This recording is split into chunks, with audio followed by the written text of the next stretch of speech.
మీ జీవితాలు ఎలా ఉన్నా, మీరతి సామాన్యమైన జీవితం గడుపుతూ కూడా, మీ భార్యాబిడ్డల కంటే సినిమా రంగాన్నే మక్కువ చేసుకొని, సినిమా రంగమే మా అందరికీ వారధై, సారథై, మాలో ఎవరికి టాలెంట్ ఉన్నా దాన్ని జనానికి తెలియజేయడానికి కృషి చేస్తూ, అహర్నిశలు పనిచేస్తున్న నా పాత్రికేయ మిత్రులందరికీ పాదాభివందనాలు. మీరు చేసే కళామ తల్లి సేవలో, మీరు చేసే కష్టంలో మీరు ఫలితం పొందేది చాలా తక్కువ. మీరు అనుభవిస్తుంది చాలా తక్కువ. మీ ద్వారా, మీరు రాసిన మీ చేతి ద్వారా, మీరు రాసి మీ పెన్ను ద్వారా కొన్ని జీవితాలు కొన్ని అద్భుతమైన స్థాయిలోకి తీసుకొచ్చిన మీ అందరికీ మీ రుణం తీర్చుకోలేనిది. మీ అందరినీ ప్రతి ఒక్క తెలుగు ఇండస్ట్రీలో ఉన్న ప్రతి ఒక్క టెక్నీషియన్ కానీ, ఆర్టిస్ట్ కానీ, ప్రతి ఒక్క నిర్మాత కానీ మిమ్మల్ని హృదయాల్లో పెట్టుకొని చూసుకోవాలి. ఎందుకంటే మిమ్మల్ని ప్రేమించడం తప్ప మీకు మేమిచ్చి కొనలేము. మీ అభిమానాన్ని మేము పొందలేము. మీ ఆశీస్సులు తప్ప. మీ అందరికీ ఫస్ట్ ఉదయపూర్వక ధన్యవాదాలు తెలియజేస్తున్నాను. ఎందుకంటే దాదాపు 7 సంవత్సరాల తర్వాత సినిమా రంగం మీడియా ద్వారా రావడం జరిగింది. మీడియా రంగంలో నాకు ఎంతో సన్నిహితులు.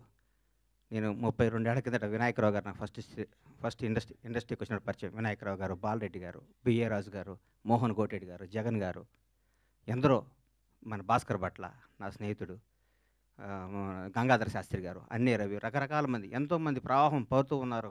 కొత్త వాళ్ళు వస్తున్నారు. కానీ మీకు అందే తక్కువ, మీరు పడే కష్టం ఎక్కువ. మీ విలువ తీర్చుకోలేంది, మీరు చేసే శ్రమకి వెల కట్టలేంది. మీ అందరికీ హృదయపూర్వక ధన్యవాదాలు. గబ్బర్ సింగ్. నా తల్లిదండ్రులు నాకు జన్మనిస్తే పవర్ స్టార్ పవన్ కళ్యాణ్ ఆయన నాకు బతుకునిచ్చాడు.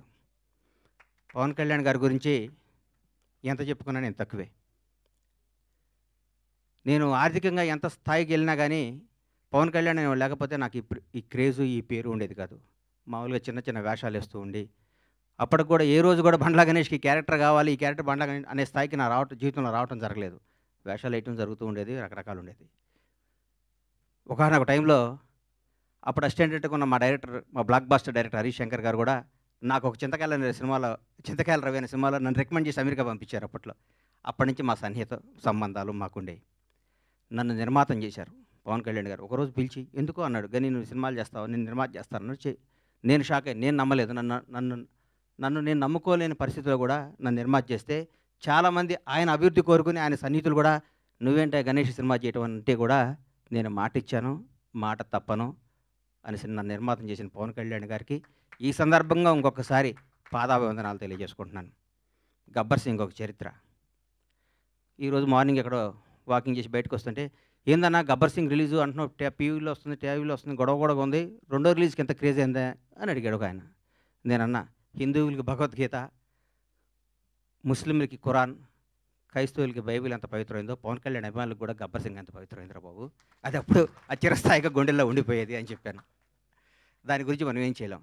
ఈ సినిమా అణువణువున ఏ బ్రహ్మ ముహూర్తాన భగవంతుడు ఈ ముహూర్తాన్ని క్లాప్ కొట్టించాడో కానీ, ఏ బ్రహ్మ ముహూర్తాన్ని హరీష్ శంకర్ గురించి చెప్పాలి. హరీష్ శంకర్ అనేవాడు జీవితంలో కోపానికి పగకి తేడా ఉంటుంది. కోప్పడేవాడు ఎవడో హానికరదు. కోపం అనేది నీడపాము లాంటిది, అది కరిచిన ప్రమాదం లేదు. పగ అనేది నాగుపాము లాంటిది, కరిస్తే చచ్చిపోతాం. మేమందరం కోప్పడే బ్యాచ్ అది. మేము ఏదన్నా గబగబ మాట్లాడుతుంటాం కానీ మేము ఏది మనసులో పెట్టుకోం. మాకు ఆ క్షణం నా పని అయిపోవాలి, ఆ క్షణం అది అయిపోవాలి. అంతేగాని మాకు కోపమో, మాకు ఈగోనో, మాకు మాట్లాడటం రాదని మీరు అనుకోవద్దు. మేము చాలా చిన్న స్థాయి నుంచి వచ్చిన వాళ్ళం కాబట్టి, చిన్న కుటుంబాల నుంచి వచ్చిన వాళ్ళం కాబట్టి, ఈ రంగుల ప్రపంచంలో మాకు స్థాయి వచ్చింది కాబట్టి, ఈ రంగుల దాంట్లో మాకు పేరు వచ్చింది కాబట్టి, దీన్ని నిలుపుకునే తాపత్రంలో మేము గబగబా మాట్లాడి కొన్ని తప్పులు చేస్తే దాన్ని మీరు మనసుకు తీసుకొని మమ్మల్ని హర్ట్ చేశాడు, మీ చేతిలో పెన్ అనే ఆయుధంతో మా జీవితాన్ని మీద మచ్చరాయకూడదని మనస్ఫూర్తిగా మీకు కోరుకుంటూ, మీ ఆశీస్సులు ఉండాలని ఆశిస్తూ, మీ అందరి ఆశీస్సులతో మేము పైకి రావాలని ఇంకొకసారి కోరుకుంటున్నాం. ఈ గబ్బర్ సింగ్ అనే సినిమాని అణువణువున ప్రతి అడుగు, ప్రతి మాట, ప్రతి క్షణం, ప్రతి కష్టం హరీష్ శంకర్కే చెందుతుంది. హీరో గారితో అంతకుముందు నేను తీన్మార్ సినిమా తీశా. హీరో గారు ఎవరేం చెప్తే అది చేస్తాడు, పాపం నమ్మితే వదిలేస్తాడు. గబ్బర్ సింగ్ అనే చిత్రాన్ని హరీష్ శంకర్ ఏం చెప్తే అది చేద్దామని ఫస్ట్ డే నాతో చెప్పాడు. బాబు నేను షర్టు గుండీలు ఇప్పితే పోలీసు అడిగిపోతాడా అని అడిగాను నేను ఒకరోజు. నీకెందుకురా, నువ్వు దూరం కూర్చో అనేవాడు నన్ను. ఆయన ప్రతి ఒక్కటి అంత గొప్ప సినిమా. 12 సంవత్సరాల కెరీర్లో ఆ ప్రయాణంలో ఒక్కొక్కళ్ళు మల్లెపూలు ఇస్తే కొంత తల్లో పెట్టుకుంటే కొంత ఎక్కడో పెట్టుకుంటారు. హరీష్ శంకర్ని వాడుకునేవాడికి తెలుస్తుంది హరీష్ శంకర్ పవర్ ఏంటో. వాడుకునేవాడు ఎక్కడో పెట్టుకుంటే మనం ఏం చేస్తాం దానికి. ఇప్పుడు మల్లెపూలు ఉంటాయి, కొందరు తల్లో పెట్టుకుంటారు, కొందరు దేవుడి దగ్గర పెడతారు, కొందరు ఇంకెక్కడో పెడతారు. మా హరీష్ శంకర్ అనే ఒక డైమండ్ని ఎక్కడో పెడుతున్నారు. హరీష్ శంకర్ అనేవాడు నాకు వస్తే హరీష్ శంకర్ అనేవాడు ఎక్కడితే ఆ పువ్వు అనేవాడిని ఎట్లా నేను చూపిస్తాను. నేను హరీష్ శంకర్ అనేవాడిని అద్భుతంగా ఒక సీసాలో ఒక అద్భుతమైన సీసాలో సారా పోతే సారా సీసా అవుద్ది, పాలు పోతే పాలు సీసా, అమృతంతో అమృతం సీసా అవుద్ది. హరీష్ శంకర్ అనేవాడు సీసాలు అంటాడు. ఆ సీసాలో అద్భుతమైన సినిమా కథ చేసుకుంటే హరీష్ శంకర్ తెలుగు ఇండస్ట్రీలో రాబోయే 25 ఏళ్ళు డైరెక్టర్గా నంబర్ 1గా ఉంటాడు. నాకు తెలుసు హరీష్ శంకర్ అంటే ఏంటో. నాకు తెలుసు. పవన్ కళ్యాణ్ గారి గురించి ఏం చెప్పమంటారు, ఎందుకు చెప్పమంటారు, ఎన్నేం చెప్పమంటారు. ఒక గొప్ప మానవత్వం గల వ్యక్తి, ఒక నిజాయితీ గల నిబద్ధత గల వ్యక్తి, నీతివంతుడు. తన కోసమే కాదు, తన బిడ్డల కోసమే కాదు, తన బిడ్డల కోసం, తన కుటుంబం కోసం అంటే సంవత్సరానికి ఒక సినిమా చేసుకుంటూ ఎవరిని కలపకుండా 6 నెలలు ఇక్కడ, 6 నెలలు ఫారిన్లో, 6 నెలలు జనానికి కనపడకుండా నెలకు 10 రోజులు షూటింగ్ చేసుకుంటూ సంవత్సరానికి భారతదేశంలో ఏ నటుడు పొందనంత అత్యధిక రెమ్యునేషన్ పొంది కూడా హాయిగా బతకగల కెపాసిటీ ఉన్న పవన్ కళ్యాణ్ ఈరోజు జనం కోసం కుటుంబాన్ని వదిలేసి, పిల్లల్ని వదిలేసి, తన సుఖాలను వదిలేసి, అన్నీ వదిలేసి అహర్నిశలు పోరాడి 10 సంవత్సరాలు, దాదాపు 10 సంవత్సరాల పాటు, 10-12 సంవత్సరాల పాటు ప్రజల కోసం పోరాడి ఈరోజు ఒక స్థాయిలో ఉన్నారు. నేను పూర్తి స్థాయిలో ఉన్నాను నేను చెప్పను, ఎందుకంటే నేను ఆయన ఎక్కడో ఊహించుకున్నాను. అది అవుద్ది, ఆయన రోజు నేను మాట్లాడతా. పవన్ కళ్యాణ్ ఒక నిబద్ధత గల వ్యక్తి, నిజాయితీగా బతికే మనిషి, నీతిగా బతికే మనిషి. నన్ను ఒక ఆయన, అరే హీరో పవన్ కళ్యాణ్ గారు ముఖ్యమంత్రి అయ్యారు కదా, ఒక చిన్న పని చెప్తా అన్నాడు. నేను పైనుంచి కింద చూశాను. నిన్ను నన్ను కొడతాడు నాయన, మనం కొందరిని దూరం నుంచి చూడాలి, కొంత దగ్గరికి వెళ్తాను ట్రై చేయకూడదు, మనకు అనవసరం అవన్నీ, ఆయన ఎప్పుడు పిలిస్తే వెళ్తాను వదిలే అని చెప్పాను.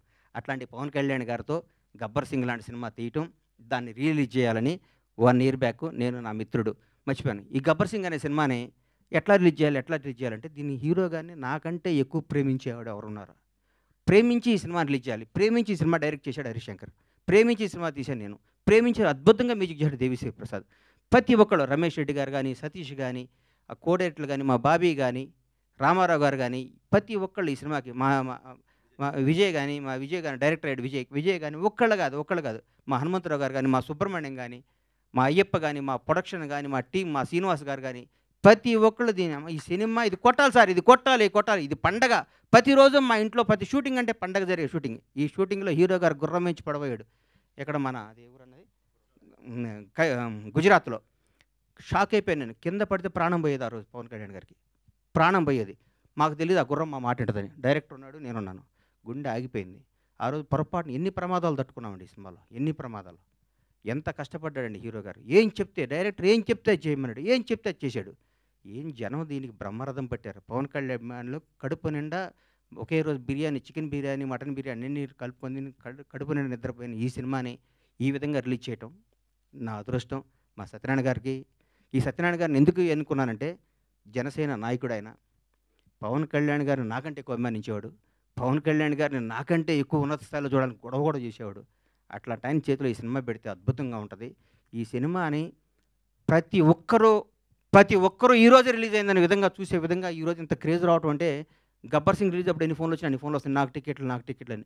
నేను థియేటర్లకు ఫోన్ చేసిన టికెట్లు, సార్ ఇది సెకండ్ రిలీజ్ అని మేము ఆల్రెడీ అన్ని పెట్టేస్తే మొత్తం అయిపోయినాయి సార్, మాకే టికెట్లు లేవంటున్నారు వాళ్ళు. నేనేం చెప్పాలి, నాకు అర్థం కావట్లేదు. థియేటర్లు పెంచుతున్నాం, అద్భుతంగా చేస్తున్నాం. ఇది సినిమాని ఇంకొకళ్ళు రిలీజ్ చేయాలంటే కూడా గబ్బర్ సింగ్ అంత కలెక్షన్ రావాలని అనుకొని రిలీజ్ చేసే స్థాయిలో ఉంటుంది ఈ సినిమా రిలీజ్. ఏ సినిమా రిలీజ్ గబ్బర్ సింగ్లా కలెక్ట్ చేస్తండి అని ఏ సినిమా అయినా ఈరోజు తెలుగు సినిమా రంగం భారతదేశంలో తెలుగు సినిమా రంగం వైపు చూస్తున్నారు. ఒకప్పుడు బాంబే అనేవాళ్ళు, తమిళనాడు, చెన్నై ఎట్లా అనేవాళ్ళు. ఈరోజు ఇండియన్ మొత్తం, ఒక రాజమౌళి, ఒక సుకుమార్, ఎంతోమంది, ఒక మన నాగశ్విన్, అద్భుతమైన డైరెక్టర్లు మన ఇక్కడి నుంచి వెళ్తున్న. భారతదేశం మొత్తం తెలుగు వాడిని చూసి తెలుగు నిర్మాత, తెలుగు డైరెక్టర్, తెలుగు యాక్టర్ని గర్వంగా చూస్తున్న స్థాయికి వస్తే, ఈ రంగంలో నేను 7 సంవత్సరాల సినిమా తీయడం చాలా బాధ అనిపిస్తుంది. నేను తప్పు చేశాను, నన్ను క్షమించాలి. నేను సినిమాలు తీస్తా, నేను సినిమాల్లోనే పుట్టాను, సినిమాల్లోనే ఉంటాను. సినిమానే నా వ్యాపకం, సినిమానే నా జీవితం, సినిమానే నా ఆశ. బ్లాక్ బాస్టర్ల సినిమాలు తీస్తా, బ్లాక్ బాస్టర్స్. ఇండస్ట్రీ మొత్తం బండ్లాగానే పరమేశ్వర ప్రొడక్షన్స్ అంటే ఏందో మళ్ళీ చూపిస్తానికి అదే సంకల్పంతో బతుకుతానని మీ అందరూ ఆశీస్సులు కావాలి, మీ అందరూ అభిమానం కావాలి, మీ అందరూ ప్రోత్సాహం కావాలి. ఎక్కడెక్కడ నేను చిన్న తప్పులు చేస్తే నన్ను క్షమించి నన్ను రెక్టిఫై చేయాలి, కానీ దాని మీద రాయకూడదు మీరు. అది నా విన్నపం. ఎందుకంటే వీడు దొరికాడని రాస్తారు, అది నా విన్నపం. అందుకే థ్యాంక్ యూ.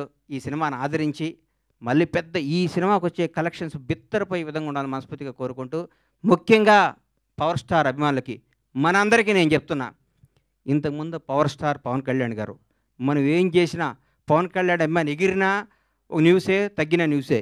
ఇప్పుడు నేను చెప్తున్నా, గౌరవ ఆంధ్రప్రదేశ్ రాష్ట్ర ఉప ముఖ్యమంత్రి, జనసేన నాయకుడు, ఈరోజు భారతదేశాన్ని పరిపాలిస్తున్న ప్రభుత్వంలో ఒక కీలక పాత్ర పోషిస్తున్న మహోన్నత వ్యక్తి. మనం థియేటర్లో చాలామంది థియేటర్లు ఎందుకు ఇవ్వట్లేదు అంటే, బాబోయ్ మీ పవన్ కళ్యాణ్ ఫ్యాన్స్ మా సీట్లు ఎరగొడతారంటున్నారు. మీ అందరికీ చెప్తున్నాం సార్, ఎగ్జిబిటర్స్ అందరికీ, మా పవన్ కళ్యాణ్ ఫ్యాన్స్ ఇంతకు ముందు కాదు, క్రమశిక్షణ గల వాళ్ళు, మీ సీట్లు ఎరగొట్టరు, ఆనందం తెలియజేసుకుంటారు, మీకు ఏ నష్టం చేయరు. దయచేసి మాకు థియేటర్లు ఇవ్వండి. దయచేసి చేతులెత్తి నమస్కరిస్తున్న ఎగ్జిబిటర్స్ అందరికీ థియేటర్స్ ఇవ్వండి. పవన్ కళ్యాణ్ ప్రతి ఒక్క అభిమాని సెప్టెంబర్ 2వ తారీఖు నాడు ఉదయాన్నే గుడికి వెళ్తాడు, 11 థియేటర్కి వెళ్తాడు. ఇది కన్ఫర్మ్. గుడికి వెళ్ళి పవన్ కళ్యాణ్ 100 ఏళ్ళు బతకాలనుకుంటారు, థియేటర్కి వచ్చి పవన్ కళ్యాణ్ ఉత్సవాలు చూసుకుంటారు. ఈ రెండింటిని మాత్రం మీరు మమ్మల్ని నిరుత్సాహపరచొద్దు. దయచేసి ఆంధ్రప్రదేశ్లో ఉన్న తెలుగు రాష్ట్రాల్లో ఉన్న ప్రతి ఎగ్జిబిటర్కి చేతులెత్తి నమస్కరిస్తే రిక్వెస్ట్ చేస్తున్నా, థియేటర్ ఇవ్వండి. మీ థియేటర్ పవన్ కళ్యాణ్ ఫ్యాన్స్ తరపున, పవన్ కళ్యాణ్ అభిమానుల తరపున, ఒక అభిమానిగా, పవన్ కళ్యాణ్ భక్తుడిగా నేను మీ అందరికీ మాటిస్తున్నాను, మా వాళ్ళు థియేటర్లు ఎరగొట్టరు, థియేటర్లు ఆగం చేయరు. పవన్ కళ్యాణ్ మనుషులు అండి మేము. మా బాస్ ఇలా ఆంధ్రప్రదేశ్ రాష్ట్ర ఉప ముఖ్యమంత్రి, జనసేన అధ్యక్షుడు, ఇంతకుముందు పవర్ స్టార్ కాదు. మేము మా దేవుడి కోసం మీకు ఏ హాని తలపెట్టం, మేము అభిమానించుకుంటాం. ఈ గబ్బర్ సింగ్ సినిమా తీస్తే మాకు దైవ దర్శనం జరిగినట్టు కాబట్టి మా దైవ దర్శనానికి మీరు ఆటంకం కలిగించొద్దని రిక్వెస్ట్ చేస్తున్నాం. ఈరోజు ప్రతి ఒక్క కార్యకర్త, తెలుగుదేశం లేదు, బీజేపీ లేదు, ఆంధ్రప్రదేశ్లో ఉన్న జనసేన ప్రతి ఒక్కళ్ళు రోజు థియేటర్లో ఉంటామంటున్నారు. మీరు థియేటర్లు ఇవ్వకపోతే ఎట్లా సార్? ఇవ్వండి, దయచేసి ఇవ్వండి, మమ్మల్ని ఎంకరేజ్ చేయండి. Thank you.